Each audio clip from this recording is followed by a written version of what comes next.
தேதி, பிறந்த நேரம், பிறந்த இடம் சொல்லுங்க சார். 5/2/1980. 5/2/1980 சார்? 89. 89. 5/2/1989. பிறந்த நேரம்? காலை 7 மணி. காலை 2 மணி. 7 மணி மேடம். 7. ஆமாம் மேடம். பிறந்த இடம் சார்? செஞ்சி மேடம். செஞ்சி. ராசி, நட்சத்திரம், லக்னம் சொல்லுங்க. மகர ராசி, மகர லக்னம். மகர ராசி, மகர லக்னம். என்ன நட்சத்திரம் சார்? உத்திர நட்சத்திரம் மேடம். உத்திர நட்சத்திரம். என்ன கேள்வி கேட்கணும்? திருமணம் மேடம். மகர ராசி, மகர லக்னம். ஒரு 8 நிமிஷத்தில் லக்னம் மாறுது. திருமணம் இது வரைக்கும் ஆகலையா? ஆமாம் ஐயா, குருஜி ஐயா, அதுதான் நடக்கவில்லை ஐயா. நல்லா இருப்பீங்க. செஞ்சியில் பிறந்தனீங்க, செஞ்சியில் தான் இருக்கிறீங்களா? எந்த ஊரில் இருக்கிறீங்க? ஐயா நாங்கள் செஞ்சியில் தான் இருக்கேன் ஐயா இது வரைக்கும். அப்படின்னா மகர லக்னமாக தான் இருக்கும். 7ஆம் அதிபதி அமாவாசை சந்திரன் ஆனார். 2/8 ராகு கேதுக்கள் இருக்குது.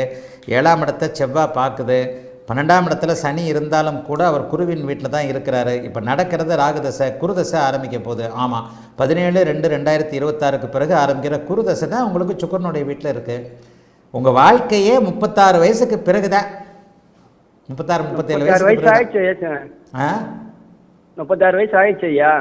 இந்த குருதசை ஆரம்பிக்கிட்டோம். இப்போ தான் ஒரு 10-20 நாள் ஆயிருக்கு குருதசை ஆரம்பிச்சு. 17/2 பிப்ரவரி மாதம் 10 நாள் ஆயிருக்கு குருதசை ஆரம்பிச்சு. இந்த குரு சுக்கரனுடைய வீட்டில் வலிமையான ஒரு அமைப்பில் 5ஆம் இடத்துல லக்னத்தை பார்க்கக்கூடிய அமைப்புகளில் இருப்பது நல்ல அமைப்பு. இந்த பாருங்க, பிறந்ததிலிருந்தே நீங்கள் நல்லா இல்லைங்க. ஆமாம் ஐயா. பிறக்கும்போது அட்டமாதிபதி தசை 2 வருஷம், ஒரு 3 வருஷம். உங்கள் அப்பா நல்லா இல்லை, உங்கள் அம்மா நல்லா இல்லை. அப்பா ஐயா. ஆமாம், அப்பா நல்லா இல்லைன்னா அதுக்கான அர்த்தத்தை நீங்கள் தான் புரிஞ்சுக்கணும்.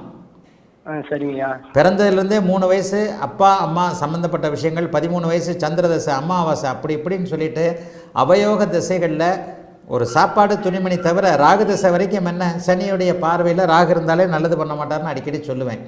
உங்களுடைய வாழ்க்கையே குருதசையில் 10 நாளாக தான் உங்களுக்கு ஒரு மாற்றங்கள் ஏற்பட்டிருக்கு. ஆவரேஜான நேரம் சொல்கிறீங்க, 7 மணிக்கு ஒரு 10 நிமிஷம் முன்னாடி கூட பிறந்திருக்கலாம். நேரம் குருதசை ஆரம்பிச்சிருக்கலாம், ஒரு 2-3 மாதம் ஆயிடுச்சிருக்கலாம். குருதசை உங்களுக்கு நல்லா இருக்குங்க. கல்யாணம் உறுதியாக நடக்கும். வர செப்டம்பர் மாதத்திற்கு பிறகு கல்யாணம் கண்டிப்பாக நடக்கும். அடுத்த வருஷம் இந்நேரம் உங்களுக்கு கல்யாணம் நடந்திருக்கும். ஐயா அரசியல் வருமா ஐயா? அரசியல் வருமா ஐயா? என்ன வருமா? அரசியலா? ஆமாம் ஐயா. அரசியல் எல்லாருக்கும் வரும். எதுக்கு? சூரியன் சுபத்துவமாக இருந்தாலே அரசியல் தொடர்புகள் எல்லாருக்கும் வந்துடும். அரசியல் நம்ம விஜய் அண்ணா இருக்கிறாரு, அவருக்கு அரசியல் வரும். நம்ம தமிழ்நாடு சிஎம்முக்கு அரசியல் வரும். உங்கள் ஊர் எம்எல்ஏவுக்கு அரசியல் வரும். எல்லாருக்கும் அரசியல் வரும். நமக்கு எதுக்குங்க அரசியல்? சிம்மத்தில் கேது இருந்து சூரியன் அமாவாசை அமைப்பில் இருக்கும்போது நம்ம அரசியல்வாதிக்கு பக்கத்தில் இருக்க முடியும். ராகுதசை வரைக்கும் தேவையில்லாததை பண்ணியிருக்கிறீங்க, என்ன பண்ணுறது? ஆனால் ஒன்று சொல்லுவேன், உங்களை டிஸ்கரேஜ் பண்ணுற மாதிரி சொல்லலை. இது வரைக்கும் என்னென்னலாம் நடந்ததோ அந்த மாதிரியான நெகட்டிவ் நடக்காமல் குரு லக்னத்தை பார்க்கின்ற அமைப்பில் உங்களுடைய அந்தஸ்து கௌரவத்தை உயர்த்தக்கூடிய அமைப்பில் செய்வார். இது வரைக்கும் உங்களுக்கு இருந்து வந்த அரசியல் தொடர்புகள் என்பது வேறு, கை கொடுக்காத அரசியல் தொடர்புகள். இனிமேல் கொஞ்சம் அரசியல் உங்களுக்கு கை கொடுக்கக்கூடிய தன்மை வரும். அரசியல்னால் எல்லாருக்கும் என்ன தெரியுமா ஞாபகம்? எம்பி ஆக முடியும், எம்எல்ஏ ஆக முடியும். நம்ம ஜாதகத்தில் அப்படிலாம் இல்லைங்க, உள்ளே தாங்க சொல்ல முடியும். ஆனால் கடந்த காலத்தில் இருந்து வந்த தோல்விகள் அத்தனை அமைப்பும் உங்கள் ஜாதகத்தை நான் 2 பிரிவாக பிரிப்பேன். 37 வயசுக்கு முன்னாடி, 37 வயசுக்கு அப்புறம்.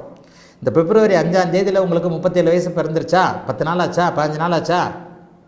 இந்த 37 வயசுலேருந்து உங்கள் வாழ்க்கை ஒரு 16-17 வருஷம் உண்மையிலே நல்லா இருக்கும். 50 வயசு வரைக்கும் முதல்ல இந்த குரு ஒரு குழந்தையை கொடுப்பார். கல்யாணத்தை பண்ணுங்க. குரு உயிர்காரகத்துவத்தை கொடுத்ததற்கு பிறகு ஜடக்காரக அமைப்புகளை வலிமையாக செய்வார்.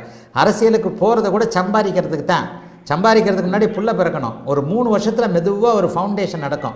2 வருடம் 8 மாதம் 12 நாள்னு சொல்லப்படக்கூடிய அந்த குருதசை சுயபக்தி காலங்களில் அப்படியே கொஞ்சம் கொஞ்சமாக நல்லது நடக்கும்.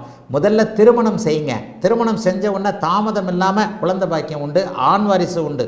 முதல் குழந்தையே ஆம்பளை பிள்ளை தான். அந்த ஆம்பளை பிள்ளை நல்ல யோகா அமைப்புகளில் உங்களுக்கு பிறக்கும். என்னுடைய வார்த்தைகளுடைய அர்த்தம் இப்போ உங்களுக்கு புரியாது, ஒரு 3 வருஷம் கழித்து புரியும். ஒரு 14-15 வருஷம் நல்லா இருக்கக்கூடிய அருமையான ஜாதகம், அதிலேயே கம்ப்ளீட்டாக செட்டில் ஆகிடுவீங்க. வாழ்க்கையின் 37 வயது வரைக்கும் கஷ்டப்பட்டு 37 வயதிற்கு பிறகு டக்குன்னு ஒரு ரூட்டு கிடச்சி முன்னேறக்கூடிய நல்ல ஜாதகம் உங்கள் ஜாதகம். நல்லா இருப்பீங்க. கல்யாணத்திற்கான அமைப்புகளை பண்ணுங்கள். அரசியலில் பெரிய அளவில் ஆர்வம் காட்டிட்டு போகாதீங்க. பட் அரசியல் உங்களுக்கு கை கொடுக்கும் என்பது தான் உண்மை. வாழ்த்துக்கள். நல்லா இருப்பீங்க. அழைத்ததற்கு நன்றி ஐயா. நேயர்களின் அனைத்து விதமான